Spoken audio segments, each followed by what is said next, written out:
எடுத்து எடுத்து எடுத்து எடுத்து போட்டது கருணாநிதி விஷுவை வாரியர்ஸ் அந்த பொதுமக்கள் வந்து வாங்கி வாங்கி இது சமூக வலைதளங்களுக்கு சரியா இருக்கும். அரசியல் கட்டமைப்புல வந்து ஒரு இரண்டாம் கட்ட தலைவர்கள் இந்த மாதிரியான ஒரு பிரச்சனையை வந்து ஊடகங்களுக்கு முன்னாடி கையாளணும்ல, அதுக்கு ஒரு பெரிய காலதாமதம் அப்படிங்கறத தவறு விட்டுட்டாங்களோ தாவே.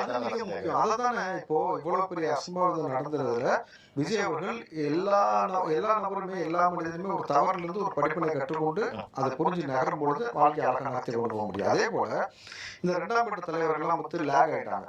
அப்படி லேக் இந்த விஷயத்தை அட்ரஸ் பண்றதுக்கான ஆள் கிடையாம போகும்பொழுது அப்ப இதையும் அவர் உணர்ந்தாருன்னு இப்ப சொல்றாங்க. அப்போ அரசியல் புரிதலோடு அரசியல் களமாட தெரிஞ்ச நபர்களை கூட இன்னும் கொஞ்சம் சேர்த்து வச்சிருந்தால் இது எவ்வளவு மிக முக்கியமானதாக இதை அட்ரஸ் பண்ணிருப்பாங்கன்றத இப்ப ரியலைஸ் பண்ணிட்டாருன்னு சொல்றாங்க. ரெண்டாவது விஷயம், இதை எப்படி மெச்சூர்டா ஹேண்டில் பண்ணக்கூடிய நபர்கள் ஏன் இங்க வந்து நம்ம குறைவாச்சு, யாரெல்லாம் ஏன் உள்ள எடுக்காம தவிர்த்து